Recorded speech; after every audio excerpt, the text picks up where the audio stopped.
प्रिय दर्शकों, नमस्कार। मेरे प्रिय दर्शकों, ऋषि ज्योतिष में आपका स्वागत है। दर्शकों, आज की वीडियो में हम विचार करेंगे एक बहुत ही संघर्षशील आदमी जो अपने रोजगार को लेकर के बड़ा परेशान है और अच्छी खासी उम्र हो चुकी है और पूरी जीवन उसने संघर्ष में बिताया। वह व्यक्ति मैं 2-4 दिन पहले ही मिला, उसको कहीं से पता चला तो गुरुजी से मिला जाए। उससे पहले वो बताया कि मैं कई पंडितों से यहाँ मिल चुका हूँ, लेकिन मेरी समस्या का समाधान नहीं हुआ। दर्शकों, आइए विचार करते हैं उसकी कुंडली क्या कहती है, जो कि वो इतना संघर्ष में है। दर्शकों, जातक का जन्म 26 अक्टूबर 1966 26 अक्टूबर 1966 सुबह 6:20 पर हुआ। जन्म के समय पर तुला राशि अपने 11 अंश लगभग लेकर उदय हो रही थी। लगन तुला हुआ। लग्ने शुक्र तुला राशि में लगन में ही विराजमान है।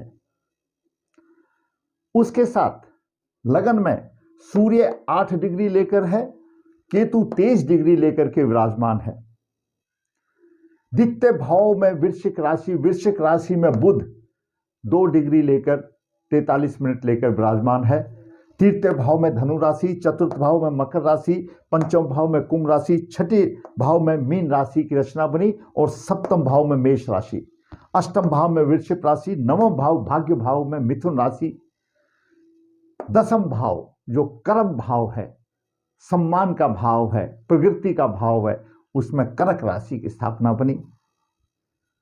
एकादश भाव जो आमदनी का भाव है, उसमें सिंह राशि की रचना बनी और द्वादश भाव में कन्या राशि की रचना बनी। दर्शकों, लगन भाव में शुक्र 5 डिग्री लेकर विराजमान है, सूर्य के 8 डिग्री है, शुक्र अस्त है, साथ में केतु है। दर्शकों, हमारा ज्योतिष शास्त्र ये कहता है कि शुक्र जब अपनी उच्च राशि में होता है, अपनी स्वयं की राशि में होता है, त्रिकोण में होता है, तो मालव्य योग बनता है और उसे महापुरुष योगों में गिनती किया जाता है। ज्योतिष में पंच महापुरुष योग एक अच्छा योग है। परंतु शुक्र तुला राशि में तो आया, लेकिन शुक्र चित्रा नक्षत्र में आया।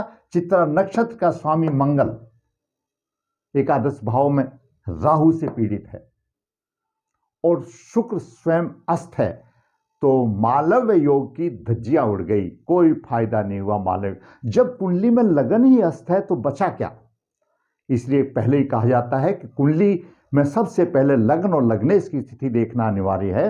अगर लग्न और लग्नेश क्या कहते हैं, कुंडली में लग्नेश अस्त है, महापुरुष योग बनाते हुए लग्नेश अस्त है, शुक्र अपनी तुला राशि में अस्त है सूर्य से। सूर्य एकादश भाव का स्वामी, एकादश भाव आय भाव का स्वामी है। आय भाव का स्वामी अपनी नीच राशि में है, तो आमदनी कहीं कुछ नहीं रही। सूर्य ने शुक्र को भी अस्त कर दिया और आमदनी को भी रोक दिया। द्वितीय भाव में बुध है, वो भी कमजोर है, भाग्य का स्वामी है, कमजोर है। द्वादश भाव का भी स्वामी है। द्वादश भाव में बुध की उच्च राशि है। एक तो भाग्य भाव का स्वामी, द्वादश भाव का स्वामी धन भाग में बैठा, खर्चा सब कुछ, एसबीआई बैंक खाली। जब व्यय भाव का स्वामी अगर द्वितीय भाव में बैठ जाता है तो एसबीआई बैंक खाली हो जाता है, कोई खर्चा भी नहीं चलता, खर्च की अधिकता। मंगल एकादश भाव में है, लेकिन राहु अधिष्ठ राशि का स्वामी है और राहु का प्रभाव भी है।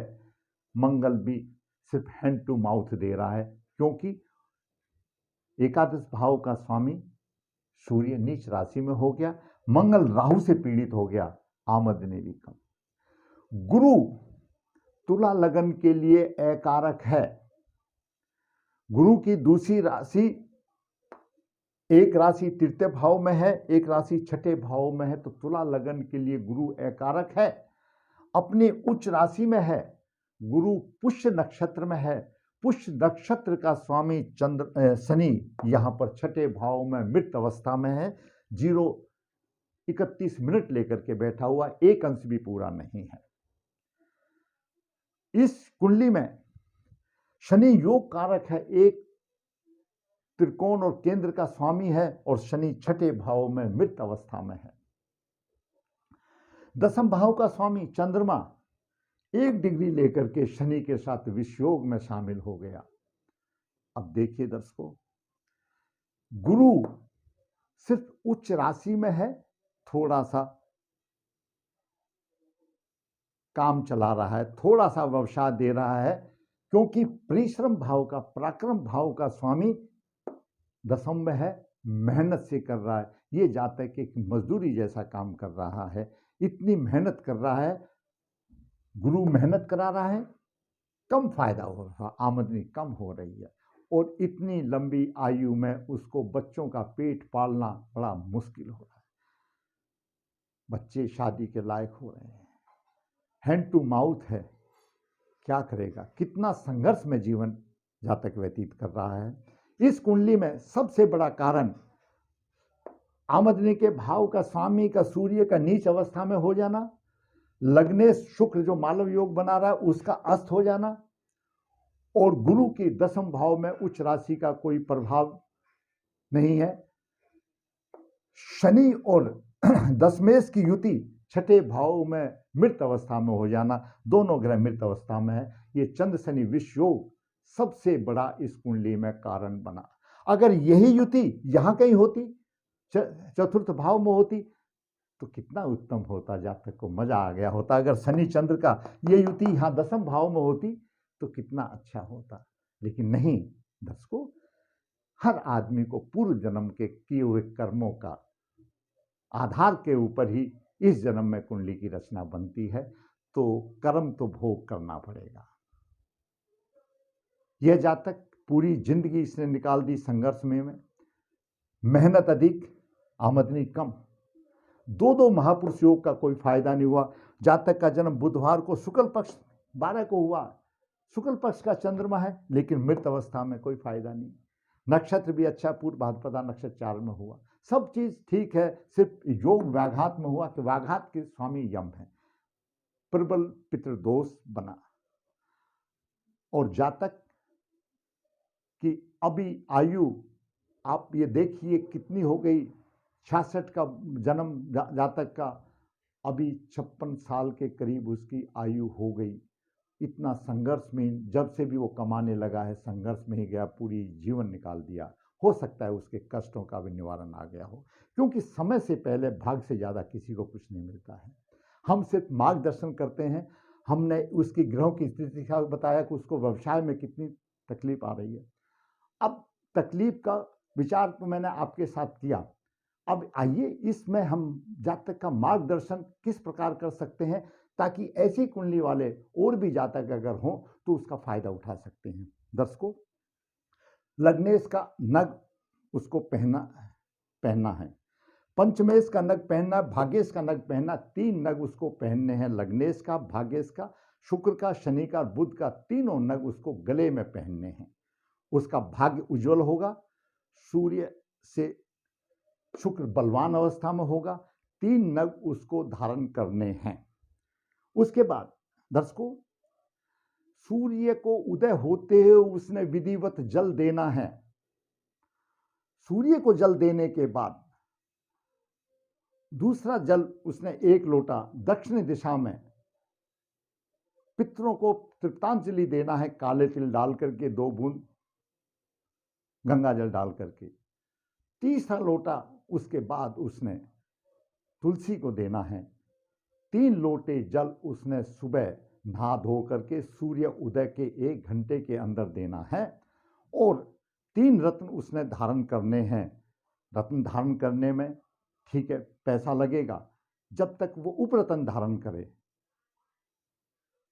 अगर उपरतन धारण करने की भी गुंजाइश नहीं है तो ऐसा जातक 3 लोटे जल जरूर सूर्य को और पितरों को दे, तुलसी को दे।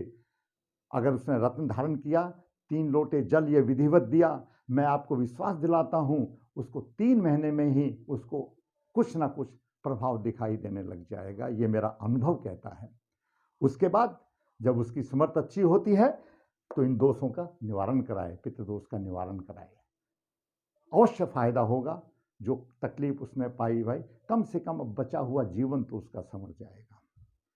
दर्शकों, इस कुंडली के साथ जब किसी जातक की कुंडली का अगर लगन कुंडली से व्यवसाय स्थिर नहीं होता तो हम 10 मास कुंडली देखते हैं। हालांकि कुंडली का अध्ययन यूट्यूब पर लगन के साथ 10 मास करने में टाइम ज़्यादा लगता है, लंबा वीडियो हो जाता है, इसलिए कोई भी विद्वान बनाने की कोशिश नहीं करता। लेकिन छोट में उस पर भी थोड़ा सा विचार करते हैं। जातक का जन्म चतुर्दश मास में हुआ। चतुर्दश मास राक्षस 10 मास बोला जाता है।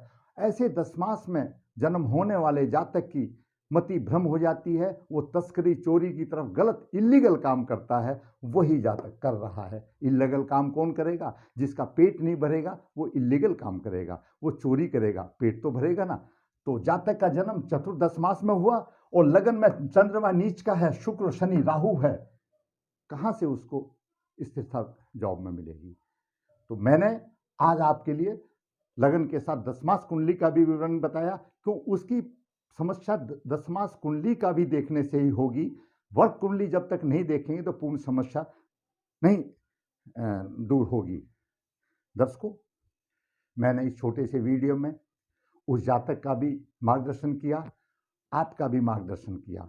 अगर आपको अच्छा लगे तो मेरा वीडियो लाइक करना, शेयर करना। जैसा कि आपको पता है मेरा नया चैनल है, मेरे चैनल को सब्सक्राइब भी करना। और दर्शकों, अगर आपने अपनी पत्रिका दिखानी है तो आप ऋषि ज्योतिष से संपर्क कर सकते हैं।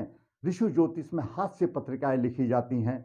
कोई किसी की सलाह ले सकता है, पत्रिकाएं लिख करके आपको स्पीड पोस्ट भेजी जाती हैं। और जैसा कि मैं हमेशा कहता हूं कि कन्या जातक के लिए मैं विवाह के लिए गुण मिलान बिल्कुल फ्री में बना करके वर्कशॉप करता हूं, ताकि उसका और उसके पिताजी का मार्गदर्शन हो। वो धर्म खाते की बात है, कुछ ना कुछ काम करते हुए ये भी कहते हैं ना, कुछ ना धर्म करो। तो उनका फ्री ऑफ कॉस्ट में कन्या जातक के लिए गुण मिलान मैं अपनी तरफ से वर्कशॉप करके भेजता हूं। कोई भी जातक इस सुविधा का फायदा उठाना चाहता है उठा सकता है, अपनी कुंडली लिखाना चाहता है लिखा सकता है। मेरे पास हाथ से लिखी जाती हैं। दर्शकों, फिर कहूँगा, मेरा वीडियो अच्छा लगा तो लाइक कीजिए, शेयर कीजिए, सब्सक्राइब करना मत भूलिए, ताकि मेरे चैनल की ग्रोथ हो। धन्यवाद।